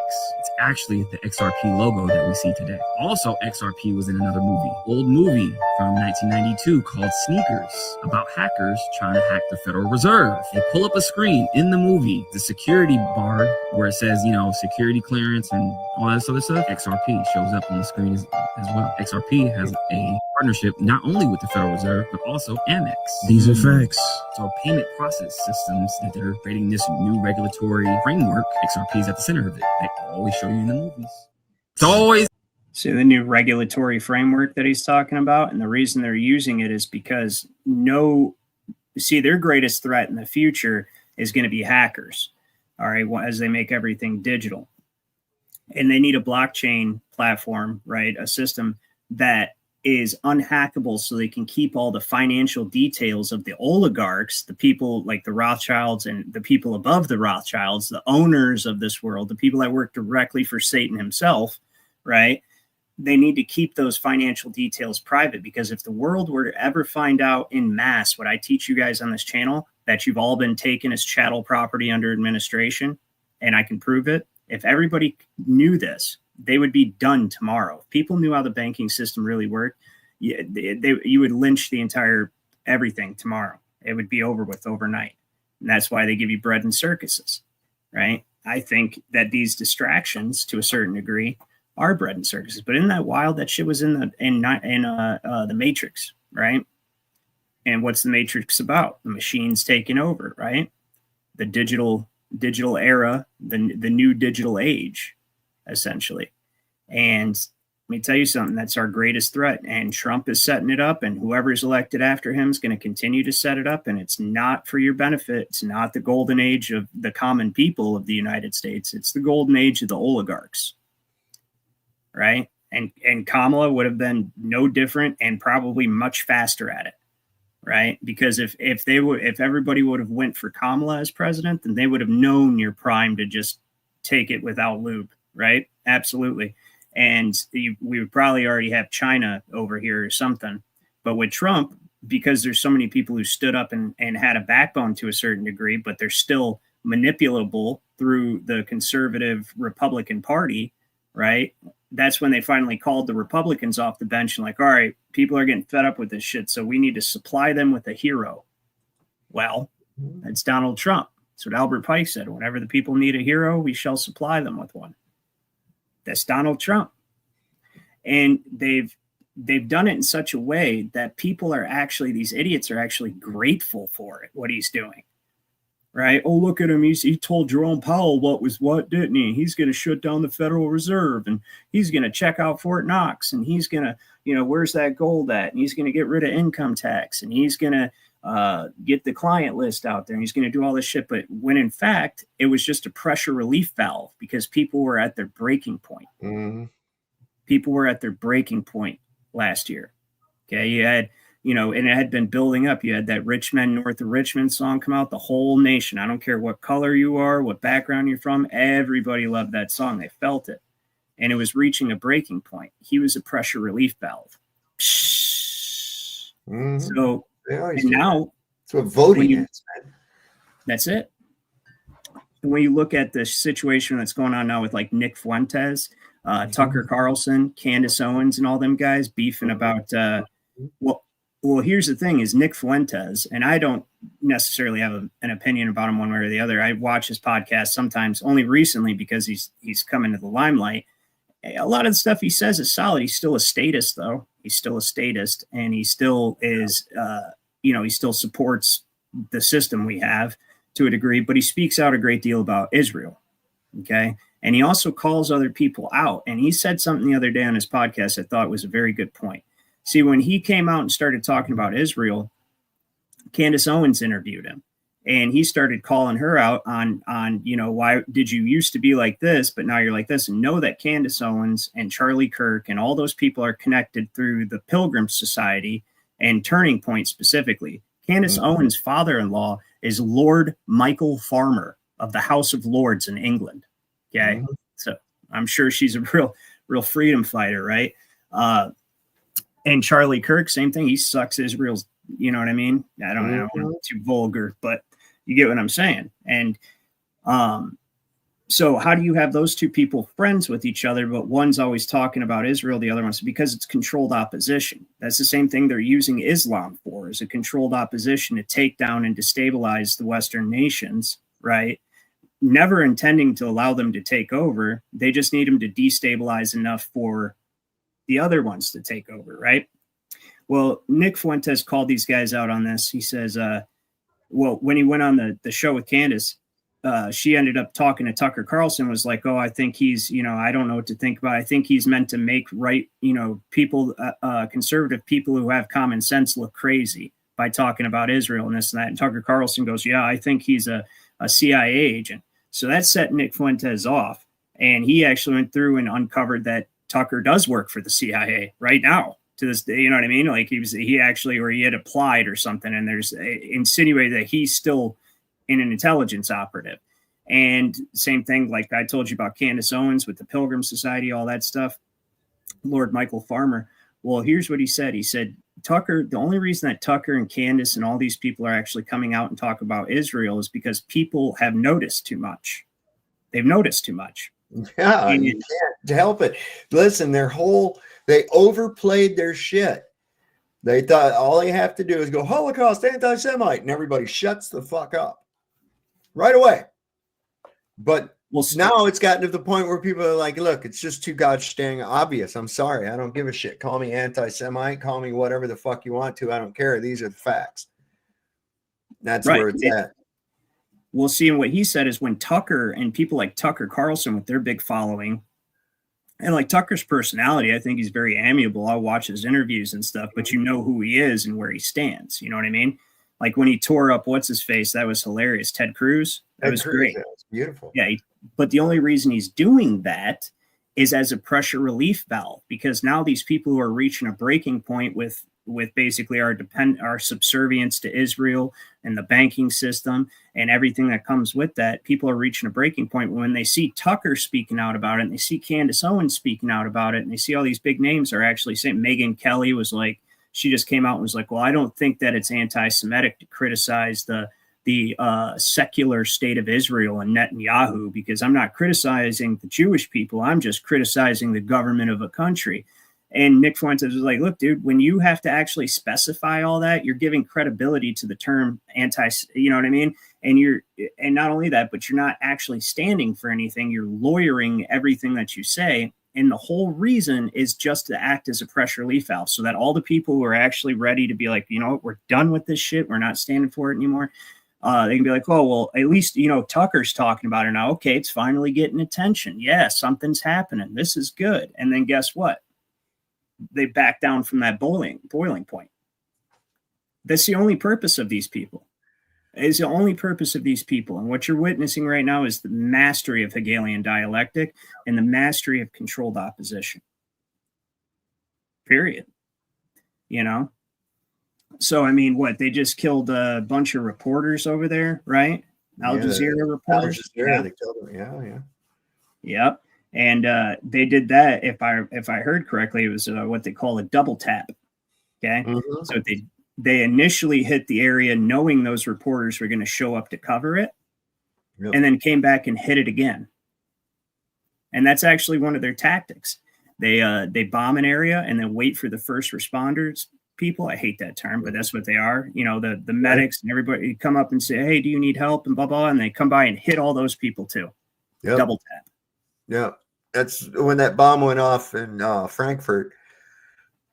I just walked out of that store and I was about halfway across the parking lot, and that boom. And I saw people start running toward the store, and I was yelling at people. I was like, don't. I said, stay down. Just stay down. I says, and they're like, what are you talking about? There's people in there. I says, wait till the second bomb goes off. But there wasn't one. But it's better to be, you should expect them though. Yeah. It's better to be safe than get hit by something, to fall for it, essentially. So, but yeah, man, this, I think the digital prison that they're setting up right now, which if you people, you know, if you guys have been following me for a while on my channel and you actually, you know, pick up what I'm talking about, which I'm sure a lot of you do, about the administrative state, what it is. The only way that man can make any semblance of law is the regulation of commerce and property under administration. Well, what's administration? Administer, first of all, it's ecclesiastical, and it has to do with taking estates in trust in a charitable capacity, right? Because the owner of the estate is either incompetent or is not of age or is incapacitated in some way, right? And so it's always supposed to be charitable and philanthropic, but it's the only way that they can regulate someone else's property. Okay. That's what, going all the way back to William the Conqueror, that's what William the Conqueror did, is he convinced all the nobles to register their land in the Doomsday Book, giving the controlling interest over, because register, regnatum, right, means governing. Register means to give governing control of whatever you are registering to whomever you're registering it with. And once you do that, now they can tell you how to use it. Right? Well, what do you think happens when you register your children? That's the state's child now. That belongs to the state. In fact, you got married under the state, right? So actually, the state is a third party to your marriage, and the productive value of that estate, the state has an interest in. Right? That merger of the estate. So the issues, they're called the children. And that's the only way they can take you under take control of your behavior, is by controlling the property and reducing you to property. So this digital prison with the cryptocurrency is the finalization of this. And everything else that they're doing right now, I think, is just a distraction. The flag burning thing, it's egregious. It's multifaceted. It's what it is it's testing the fences to see, you know, how far will you allow them to go while you're suffering from the delusion of patriotism, which is all it is. It's an illness. You should love your country and your community, but the government should always be treated with suspicion and kept on a short leash. The government is not the country. Okay. Your country is your state. The state is the people of that state. The government is a utility that has to be kept bound with chains. Because as soon as you allow the government to think it's the state, it's already too late. That's where we're at. So I don't think that we have really too many other options coming up here in the near future. It's like, if you submit to this digital prison, you'll never be able to challenge their jurisdiction. That's dangerous, man. It's especially if everything's all tied to your. So imagine that, the flag burning thing, right? So what if you have an old flag and you go to burn it, but this executive order is still in place, right? And you go burn your flag, and all of a sudden you got cops showing up to your house because the smart device that's been embedded in you, right, called them and said, "Hey, this guy's burning a flag," right? Next thing you know, you were on your property, nobody was around, but that all-seeing eye was, that digital all-seeing eye that they're setting up, that was there. And so you're on your own property, nobody's seen you, you toss the flag in the fire, and next thing you know, you got 10 squad cars, suited and booted and flak jackets with M4s, right? And a helicopter above your house, like you're a serial killer. It's so crazy because last night we decided, what the hell? It's a movie from 2008, Eagle Eye. Do you remember it? Oh, yeah. Shia LaBeouf. Holy crap, man. It's what they were proposing in that movie is exactly what we've got now. Exactly. With the AI. They had that thing called Eagle Eye. And it was an AI hooked up to the entire grid of cell phones, surveillance cameras, CCTV, everything, right? And this thing had decided that the president was an imminent threat to the nation and was working out a thing to assassinate the president and using regular people to finish the job, to do the job with. And it was just what the fuck? And we're there now. And every time they always warn us, as soon as AI gets a hold of something, shit's going to go fucked up. And here they are giving control to the AI. Good job. It's almost like it's because they treat it like it's a god. They're reverent of it as if it is a god. You listen to Peter Thiel or Elon Musk talk about this thing. They're like, we are creating a new god. It's probably going to come from Memphis, which is where like all these servers are or whatever. Right. It was just a very unsettling, creepy thing Musk said. And then Peter Thiel is talking about, he just did a lecture on the Antichrist. Like he literally, so he's supposedly a gay Christian, right? Which whatever. Okay. And he's talking about, he gave a lecture on what the Antichrist is, what it could be, and all that stuff. And he knows damn well what it is. It's the AI system. It's the beast system. And he's helping usher it in because these people actually think they are Christians also. They do. They think that they're serving God by serving the devil. That's what they think. And they think that they're helping, just like the Zabbatian Judaism, where that, what was his name? Sabbatai Zevi.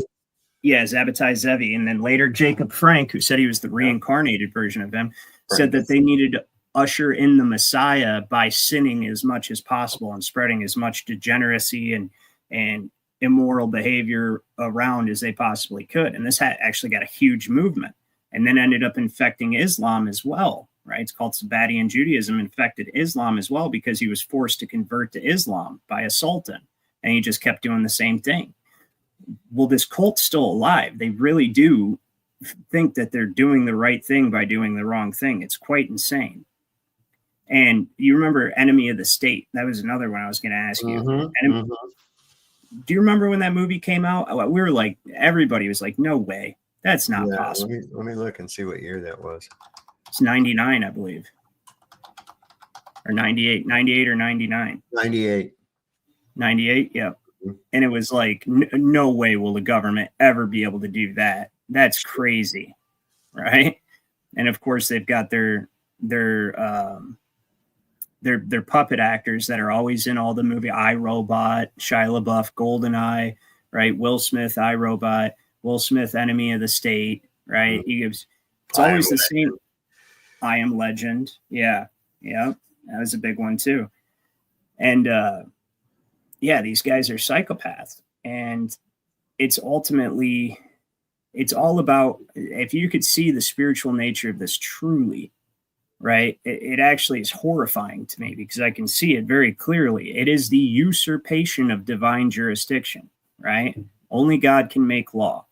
I got that Heart of Blackstone book. Let me show you how good that is real quick. And that was an excellent find. Oh yeah, look what Gino just posted. That's pretty funny. Hope y'all choke on this. That's pretty funny, Gino.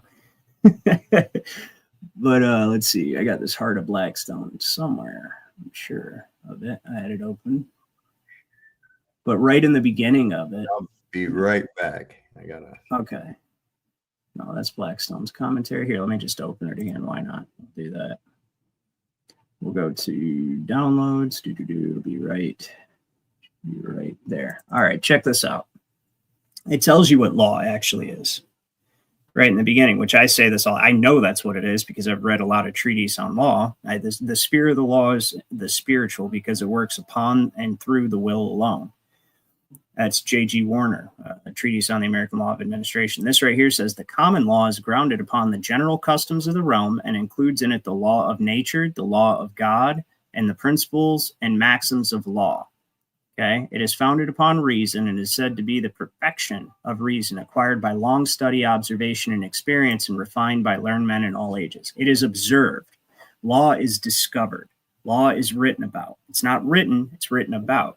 Because man knows he cannot make law. That's why the Pope's very careful to call what he does canons, right? And the kings are very careful to call what they do statutes, right? And so does our government, or codes, which is also Roman civil law. Now, the rival to common law is Roman civil law. For the last 1,000 years, it's been a rivalry between these two systems of law. One is founded upon the law of nature, nature's God, and divine revelation. Okay, like the 10 Commandments. The other one is founded upon either conquering or contracting people into chattel property and then taking them under administration as wards and regulating their behavior as if they are a piece of property. That's Roman civil law. Now, this digital prison is going to be the perfection of that Roman usury system. Okay. It's going to be the perfection of locking you into an administrative infancy, especially, right? And allowing effectively man to become God on earth. That's why they call it the golden age. That's what Trump said, the golden age of America. Yeah, it's the golden age for them because they become gods on earth. They become Saturns. They become Osirises. They can actually make law. They're the lords of this realm at that point, right? Their wealth and influence can be free and live outside the system, but you're so dependent on the system because your bank account's tied to it, right? Your digital currency, AI governs and tracks you everywhere you go. And if you try to dissent or you try to leave your designated freedom city, right? They're probably going to send AI powered recovery drones and shit like that. You think this is crazy? They were already using this stuff over in Australia. If Peg's place is still in here, he knows about it. During the Koof lockdown, they were having these drones fly around with facial recognition, checking people's faces or license plate and stuff against their registered addresses and information, and seeing if they were outside of the assigned zone. And if they were, they would literally send like a SWAT team after these people. All right? It's insane. What's Joyce talking about over here? Other than Luciferian Satan worshipers, absolutely. They're that. Says the new CEO of Cracker Barrel, Julie Fels-Massino, who decided to revamp and make over the successful logo, brand, and restaurant design of that company, is a small hat. Of course she is. Yeah, I mean, ultimately, that's behind the Holy Roman Empire, as well as the banking system. Behind everything is the same ancient Babylonian group of people who pretend to be Semitic, who pretend to have a lawful claim to certain land, right? It's all just a show. It's all just it's a mask, a persona that they adopted in the 8th century. Okay. Khazaria, when they were pressured they had a Muslim country to one side of them and a Christian country, Russia, on the other side of them. And basically both countries, they got tired of the bullshit that these people were doing of basically murdering people and taking their property and assuming their identities and going to their homeland and pillaging whatever they could from the homeland, pretending to be there. That's what these people were notorious for, their usury and notorious for their deception, right?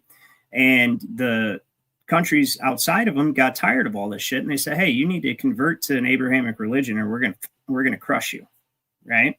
And eventually, it did crush them in the 10th century, which caused them to scatter out into the Jewish communities all across Europe and assimilate. And that's why you have the Ashkenazi situation. So, and this is in their own encyclopedia. It was a Jewish historian who denoted that most of them who call themselves small hats today come from the city of Khazaria, or the country of Khazaria. Oh boy, we got Tony Drake. All right, Tony, I'm gonna let you up, but I need you to stay on topic, okay? How you doing? Can you hear me, Tony?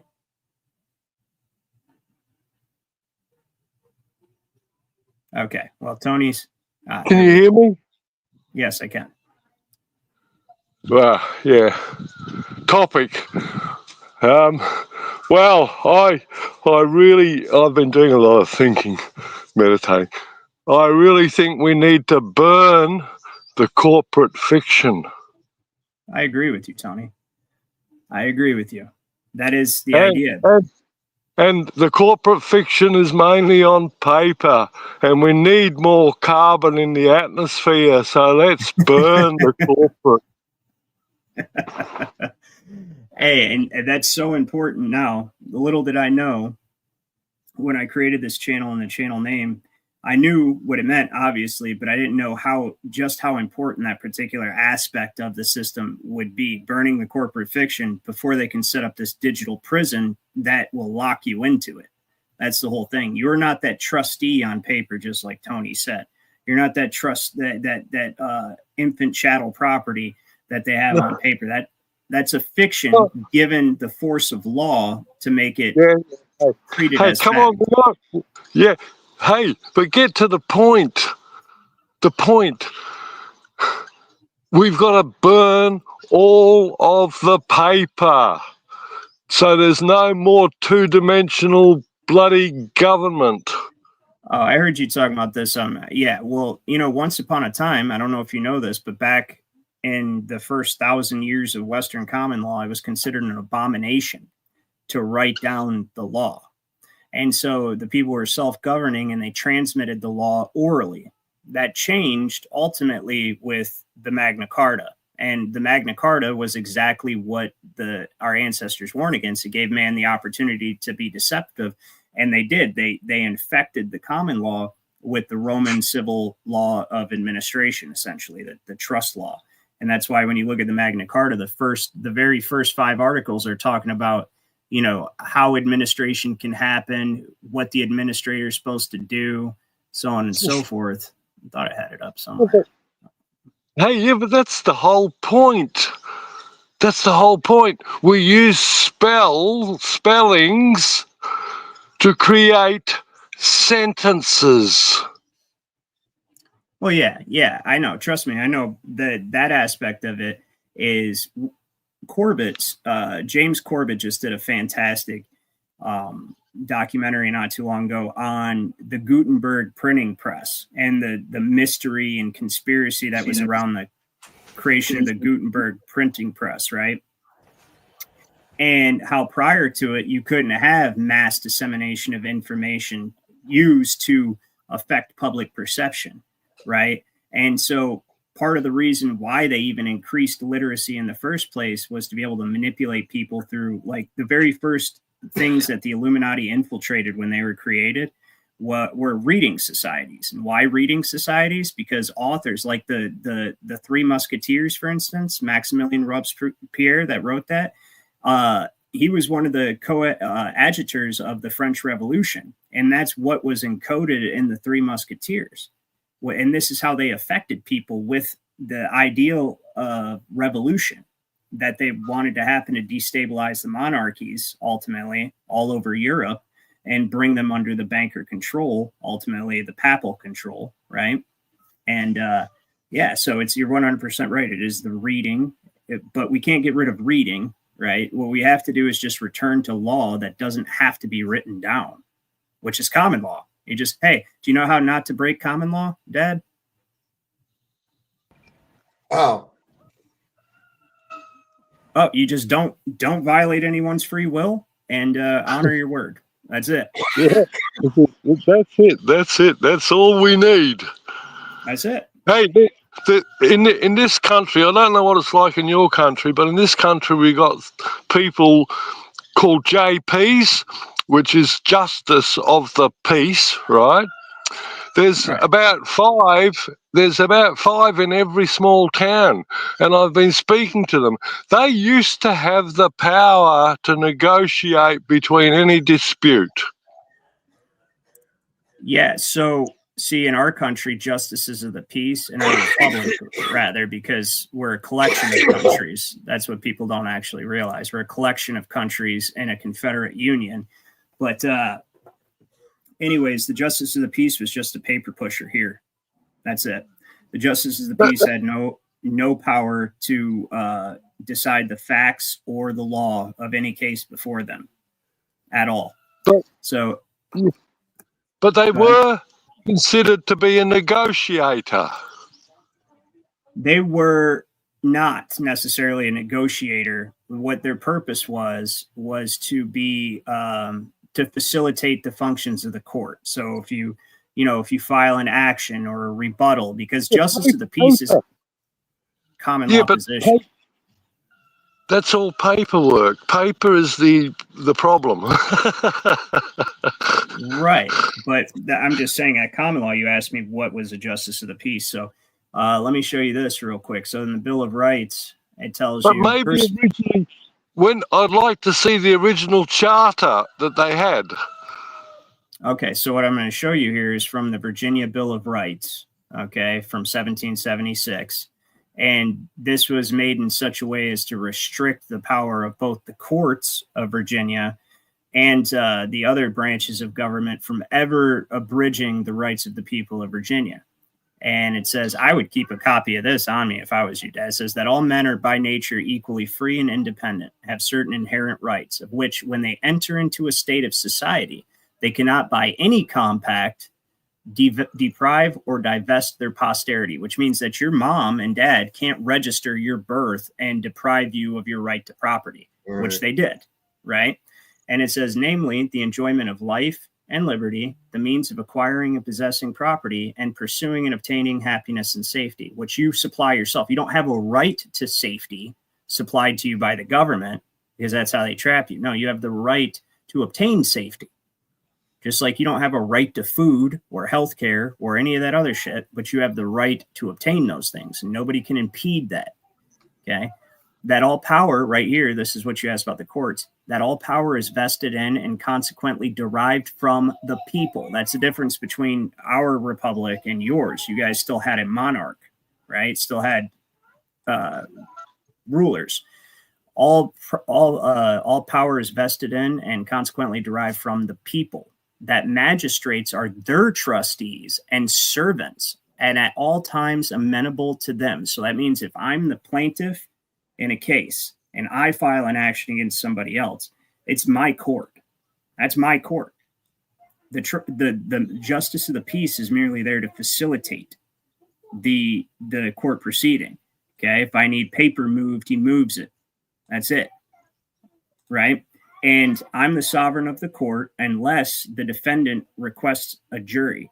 And then the jury becomes the tribunal of the court, which means the jury decides the facts and the law. The justice of the peace, or the magistrate, which is the same thing, does not have any tribunal authority whatsoever at common law. That's why they wanted to move everybody over to Roman civil law, because in Roman civil law, the judge is God. Okay. The judge's discretion, everything's up to the judge's conscience. And it's because equity only deals with fiction. It only deals with trust arrangements and contracts, right? You can only deal with legal fictions and equity. Same thing with the DUI. Like I was telling my dad earlier, you're talking about DUI checkpoints and you want to say it's for public safety, right? Mm-hmm. Well, the public doesn't have a right to safety. The public has the right to obtain safety, first of all. And second of all, okay, that means protect themselves. And then second of all, the DUI is a pre-crime. Okay, so that's about as Gestapo and fascist as you can possibly get, is stopping people as they're in their, while they're in their travels and go, papers, please, right? You've been drinking, none of your fucking business, dude. So the DUI is a pre-crime. And what I mean by that is they're not punishing you for actually, all crimes require a victim. So if you ever go to court and you want to really fuck them up, you say, is this a court of law or equity, right? What's the nature and cause of the charges against me? Is this a court of law or equity? And they'll say, well, it's a court of law. And you say, oh, okay, well, where's the signed sworn affidavit with the witnesses, and where's my victim? Or where's the true bill of indictment from a grand jury? Where's that at? And they'll say, well, you're here on a traffic violation or whatever. You say, okay, well, that's not law then. So we're in a court of equity. That means you must presume me to be in some sort of trust arrangement or under contract. What is the nature of that trust arrangement or contract? That's going to screw them up because law requires a victim. So when they hit you with the DUI, or crimes require a victim, and law only deals with the violation of people's rights, free will, right? You're not violating the state's rights by not giving your property to them and then letting them fleece you. That's not a thing. The Roman civil law it is. But but that's not law. That's actually just equity. One big. So anyways, the pre-crime, they're pulling you over. And then if you've been drinking, they're going to punish you with, including kidnapping you, as if you did commit a crime and hurt somebody, right? Just because you might have. And law could never deal with something like that. Law does not deal in pretend. It doesn't deal with what could happen. For instance, you don't believe me, try to look up a common law injunction. It doesn't exist. You can't file an injunction at law because that's fiction. That's what, you're going to stop them from doing something in the future. What? No, if they do something and it harms you or harms your property, then take them to court and seek damages at law. You can't stop them from doing something in the future. Only equity can do that, and that's because equity is contracts or trust arrangements, okay? And the judge of equity, because he's only deciding, adjudicating fiction, everything's up to his conscience, because man cannot make law, but man can govern its creatures. And the creatures of man are legal fictions. That's it. So, you see what I'm saying? That's a fact. What's up? What were you going to say? Me? Yeah, you. I thought you said hey. Yeah, sorry. What would happen if I went into the courts? I've been in quite a few courts now, and they more or less they pretend they don't know what I'm saying. Well, I mean, I'd like the magistrate to swear on the Bible. No, he never will. Most of the and I guarantee you it's the same in your country. They're not even under bond or oath at this point, because they've deviated so far from the founding charters of the various governments that, and see, this is where everything goes back to the spiritual. The worst thing you can be is an oath breaker. And that's why they don't like, there's a guy over here going down through Florida. His name is Viper. And he's been finding all the judges that don't have bonds or oaths of office on the record. And he's finding a ton of them. And the reason that all these judges they don't have bonds or oaths of office is because they would be breaking them every day. And they know the implications in their temple of Baal, right? Their temple of Osiris. How do we pull them up on that? Well, you go down to the public. You go down to your county or whatever you guys have over there, provinces or whatever is Shire. So yeah, you guys are still using all the common law stuff. Okay, so you got shire. That's actually where the word sheriff comes from. They were called shire reeves. Reeve. But I'm in and out of court all the time, and they're trying to get a lot of money off me. Okay, so you go down to your shire, whatever your records office that judge works for, and you do a public records request if you guys have that sort of thing over there for his oath of office. So it's called oath of office. Yeah, it's what's called here too. It's the same standard system. That's why I'm saying it should work the same way. They standardized the slavery in all the countries. So you go down there and just say, I need his oath of office and I need his bond, and it's boom. Just like that. But yeah, these guys are. But they have. I mean, mine started off. I did not breach the peace. I have never sworn at anybody. I've never raised my hand. The only thing I've ever raised is my voice, and I keep doing it. And I bloody well wish I didn't. But this has been going on 2 years now. And the paperwork now is more than an inch thick. Okay. Well, yeah. So here's the situation. Did you hurt anybody? No. Okay. So they have you in some form of equity court, which means you're presumed to be part of a trust arrangement or a contract. And so I said that challenge that I just said is universal because there's really only two systems of law. And that's law and equity. Right? And absolute equity without law is Roman civil law. And absolute law without equity is the common law, right? And equity and law cannot intertwine, but in the English common law system, which you guys inherited the same as we did, equity is supposed to be the sister jurisdiction to law to deal with the adjudicating of contracts and fictions that are not law. So let me give you an example. If my dad and I enter into arrangement, my dad's like, you can use my Jeep. Okay, I need you to use my Jeep. Do you want to use it? You need to use a Jeep? I go, yeah, sure. He goes, okay, I need you to use my Jeep, but when you use my Jeep, I need you to pay me, say, $10 a day, right? And you can't have any passengers in it. Okay, we draw up this contract. He says, you can't have any passengers in it, right? Or animals. You say, okay. And he says, you have to have it in the driveway by 7 p.m. and you can't leave before 5 a.m. And that's this trust that I just enter. I become his trustee to use property that belongs to him for his benefit, but I'm the trustee now, right? And so he draws this up. Now, if he wants to say I'm out at 8 at night and he told me to be back at 7 at night, right? Well, I'm violating that trust. I'm violating the terms of that trust. But he can't take me to a court of law because I didn't hurt him or anybody. And what he's imposing upon me is not law. It's a fiction. It's an arbitrary man-made rule that was drawn up and is only given force because I agreed to it. But he can't enforce it at law. He has to enforce it in equity. And in equity, right, they don't have to have jury trials. The judge can ignore the jury. The jury is only advisory. The judge's discretion is king. And as Bouvier says, it's the law of tyrants. That's why it's Roman civil law. So that's what they have you in. And everybody, I don't care what country you live in, you ask them that. Is this a court of law or equity? Because that's universal. That's universal. Is this a court of law or equity? Which one is this? Right? If it's a law, where's my victim at? That's right. I need to know where that victim is. And if there isn't one, then you have me in equity. So what contract do you presume me to be under a trust arrangement? That's it.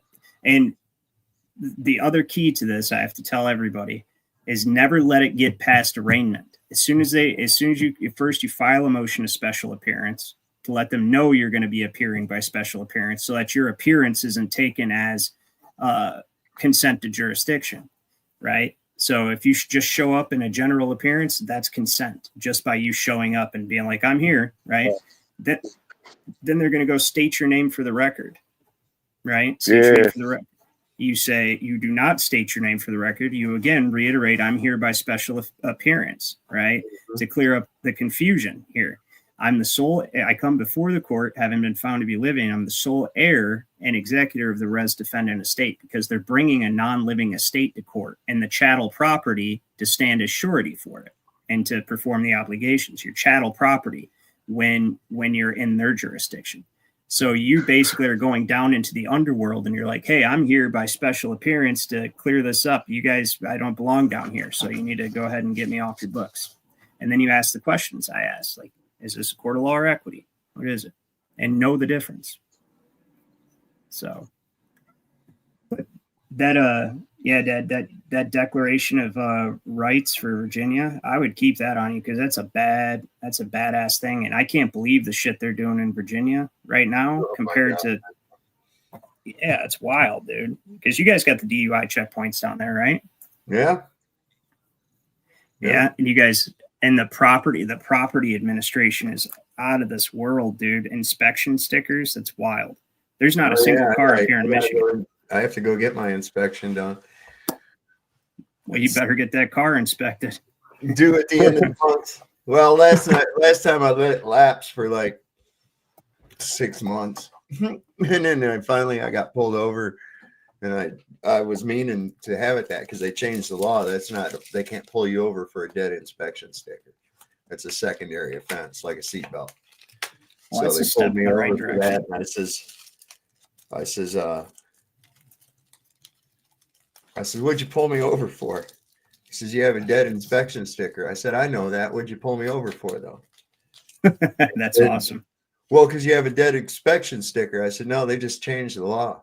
I said, it's a secondary ticket. You have to have a primary purpose to pull me over. He goes, no, we don't. I says, call Bo Cook. I says, call him down here, your chief.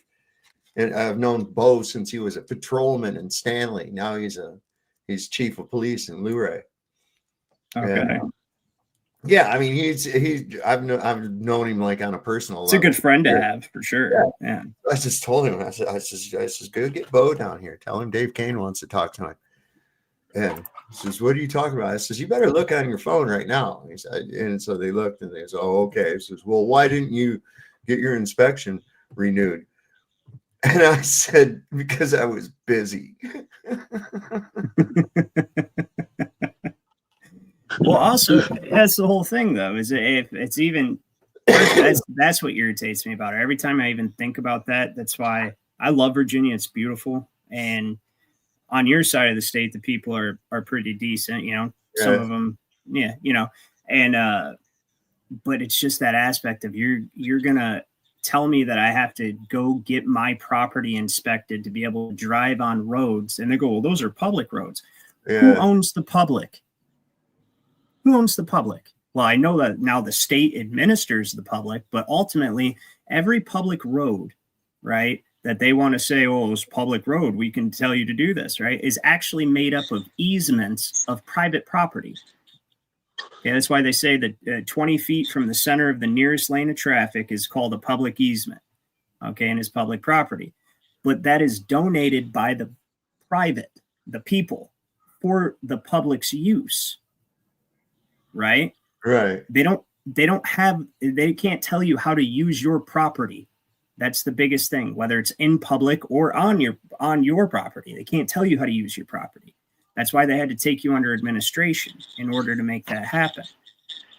And tell me to go get my fucking car inspected, dude. And if it's, especially as a secondary offense anyway, dude, you should be hitting cops left and right with that. I'd believe it. But that's just me. I mean, I understand you don't want to deal with it, and I get that. That's fine. But plus, you got a lot of stuff going on at your house. You know what I mean? So with the freaking armory, basically, you don't need people. No. You know what I mean? Yeah, exactly. So, but anyways, all right, guys. I know my dad's got a show here coming up at what'd you set it for? 9:30. 9:30. Yeah. So I'm gonna let all of you go so you guys can head over there, hang out with him. Plus, I've got to put my daughters to bed. But I greatly appreciate you coming on with me, Dad. You got anything you wanna end the show with? No, man. That's, everything seems to be pretty. I think you covered it all. This thing with the flag burning, this stuff that he's doing. Listen, we're not even supposed to have executive orders. What the fuck is that? What are they doing?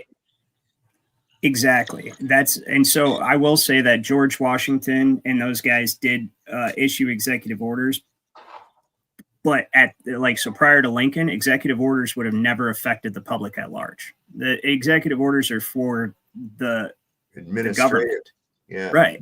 Yeah, that's it. So if you work for the government and the chief executive issues an executive order, well, that applies to you because you work for the federal government. Yeah. But to be like, oh, if you burn a fucking flag, you're going to jail for a year. No, Abraham Lincoln's the one who did that shit. Tyrant. Absolute tyrant. He suspended habeas corpus. He jailed any of his detractors in the press that he didn't like. And this is one of the primary things why is that he was assuming dictatorial powers. And people were like, no, that ain't what we signed up for, mate. That's not what we're doing. Not much different than what's happening now. It's almost the exact same. It's the same wash, rinse, repeat thing. They use a state of emergency, and it started with Lincoln, and use a state of emergency. I mean, it really started with Lincoln. State of emergency to justify extreme, wartime measures, whether they say it's wartime or not. Everything has to be treated like it's wartime. So they can use extreme wartime measures and then extend those measures to the people instead of just the government, which is all it would ordinarily apply to. And yeah, you're right. He's doing the same shit that every president's done. In fact, he's issued several states of emergency since he's been president, hasn't he? Didn't he do one about Brazil? And then he did one about crime. And he did, a trade emergency. So that's 3 states of emergency in less than a year. So he's really going for broke. You know what I mean? Yeah. But all right, guys. Well, I appreciate you. Thank you, Tony. You got anything you want to say before we shut this down? Thank you very much. I greatly appreciate all of your stuff. My bloody mind is going to take a while to imprint it. It's not good enough just knowing it. It's got to be imprinted within you. Yeah. Yep. Wait, hold up. Kevin says apparently the VFW is exempt from burning flags. Oh, well, that's good. So can we just go to the VFW and burn our flags in? That doesn't. Yeah, well, I'll tell you what. It's probably because he knows he better not include the VFW. Those are veterans of foreign wars. They didn't go fight in some foreign shithole, right? Just so some dude can tell them that they can't burn their own property if they want to. Yeah, at least that's the point of it, isn't it? It doesn't matter. So you bought a piece of cloth that's red, white, and blue. Okay, it doesn't matter what the design is, what the shape is, right? It doesn't make a fucking difference. It's your property. And if you want to buy it and burn it just for the hell of burning it, fine. You know what I mean? Okay, it's your property. Just like that guy said, that libertarian guy, he said, which I'm not for them, but he actually had a good point. He says, if I've got a bundle of sticks and I want to set them on fire, I have the right to do so, even if those sticks are nailed together in the shape of a barn. Yep. It's my sticks. I don't care, right? So my wood. But all right, guys. Well, I appreciate you both, and I will see you next time. I'll probably tune into your show for sure here in a little bit. So Right on. maybe hop on after Michelle goes to bed, but I'll keep that quiet. All right, I'll talk to you guys in a little bit. Later.